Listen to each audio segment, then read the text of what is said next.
goodness. So I'm here with Pegah at Collision, and you just completed your press conference. I wanted to know what is your definition of a mission-driven founder? Yeah, for us, mission-driven is founders that really have this 100-year plan, have a North Star that they're going towards. It's, of course, they end up a lot of the times mission-driven founders just tend to do great missions later in life as well. But our definition of really mission-driven is, people who have this North Star, who are saying, I'm going out there. They're not thinking of incremental, I'm going to the next round, and that's what I'm focused on. And they're not switching their North Star just because it's not easy. And so that obsession, and a lot of it comes from, like you heard, it's examples like we've had our life, me and my partner, on founders like Mel and Cliff at Canva, right? Like when they came out with the plan for Canva, it wasn't, hey, we're going to make a design tool and try to do what Adobe's doing better. They had a really 100-year plan on making this company that's going to change the way people think about design and storytelling, and it's going to, and they understood that the next generation wanted to create from that way, and it was misunderstood because people thought, oh, that can't be that big, and they saw that. And the same with Larry and Sergey.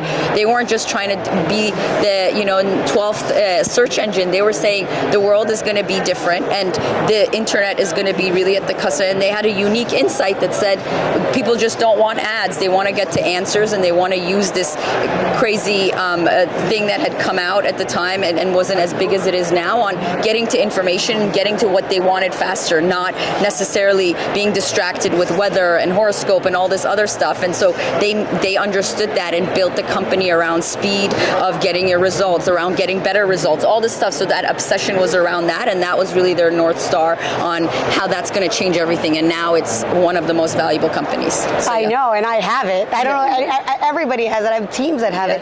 So how many of these mission-driven founders do you find are attached to some form of social impact or actually have company concerns about environmental responsibility?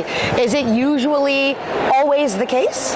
It's almost always the case where mission-driven founders that really are that way tend to, it's not a specific criteria, but they tend to do big things and have outlier results, and also be thinking about those big things. The fact that they take on big initiatives also means they take on big things. Like you look at Mel and Cliff at Canva, they gave most of their money away. That wasn't part of their thesis early on when they came to raise it. Oh, we're going to give most of our money away, but they did that early on in their career and built a foundation. You see it time and time again. You see Rachel at Guild who build a business that was going to have that impact. So of course, if that's what she's focused on, she's also going to find ways to have those impacts on a global. It's just people who care about big impacts. Right. And so those undertakings are not just, hey, I'm going to spend a little bit money here and there, but it's like, how can you transform some of those things? And I think they tend to be extremely thoughtful about doing some of the stuff. You look at also, Peter Reinhardt at Segment. Yes, Segment was much more around, a lot of the ad spaces and some of the pieces on commerce and getting data through. But look at him. His next company is like changing environmental issues, and he started that company. So it's I feel like social impact is something that is a bit of a buzzword, and that even consumers are looking for companies like, how are they giving back in some way? Yeah. Right. Yes, I think that's the case. But when you think about founders, I think you have to think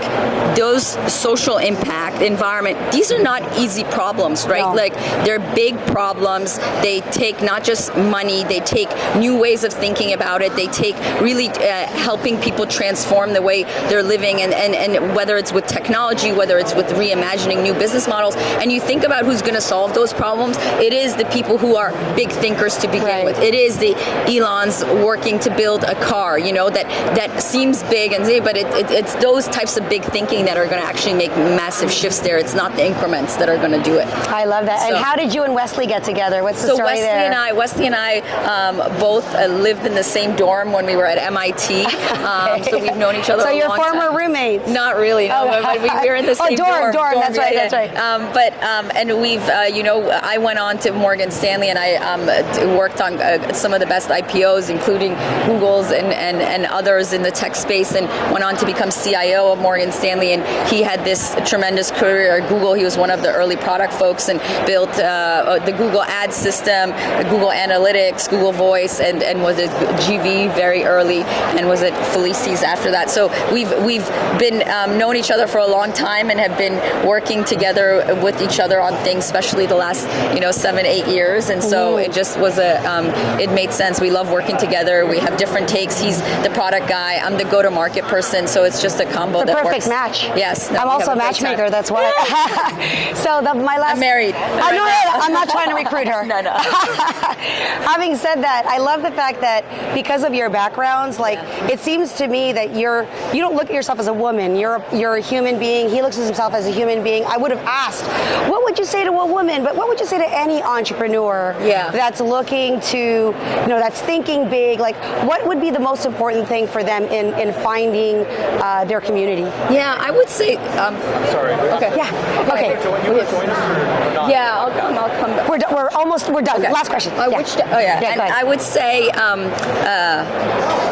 I do think of myself as a minority and both a woman as an immigrant, and I would say it's your results don't show that. By the way, I mean, I think you have to. I think there's a lot of outliers. It's just. I think one thing I would say is I feel very lucky that people gave me a chance early on, and I try to do that, and I try to also when I meet people who I feel like have a lot of potential, I'm like, you have to find someone who's going to give you a chance. And both Wesley and I feel incredibly lucky that we were given a chance when it didn't necessarily make sense or was against the natural thing to do. And so that's why we try to take chances on people that we feel like we see something in them. And I always tell females and minorities, just sometimes you got to hustle more, you got to knock on more doors as a result, but you just need to find that one person that really believes in you, and that's the one thing I would say, keep going. I love it. And that had a huge impact on my career. How do people get to you to pitch their idea? You'll find me, Pegah Ebrahimi, you'll find me on LinkedIn, so you can definitely reach out.